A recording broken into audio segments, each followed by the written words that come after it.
وَلَقَدْ آتَيْنَا مُوسَى الْكِتَابَ فَلَا تَكُنْ فِي مِرْيَةٍ مِّن لِقَائِهِ،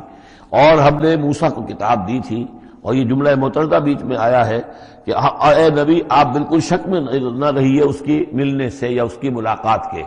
اس کا ایک ترجمہ یہ کیا گیا ہے کہ شب معراج میں حضرت موسیٰ سے بھی حضور کی ملاقات ہوئی تھی، تو اس کی طرف اشارہ ہے کہ آپ کی جو ملاقات ہوئی تھی وہ موسیٰ ہی سے ہوئی تھی، اس میں کوئی شک نہ کیجیے۔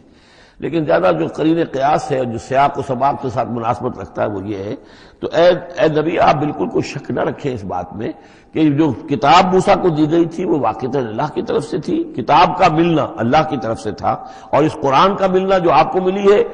یہ بھی اللہ کی طرف سے ہے۔ اور حضور سے خطاب کرتے ہوئے بھی در حقیقت یہاں پر روح سخن جو ہے وہ لوگوں سے ہے کہ تم کوئی شک نہ کرو کہ تورات اللہ نے ہی دی تھی حضرت موسیٰ کو، اور قرآن اللہ ہی نے دیا ہے محمد کو صلی اللہ علیہ وسلم۔ وَجَعَلْنَاهُ هُدًى لِّبَنِي اسرائیل، اور اس کو ہم نے ٹھہرایا تھا، بنا دیا تھا ہدایت، رہنمائی بنی اسرائیل کے لیے۔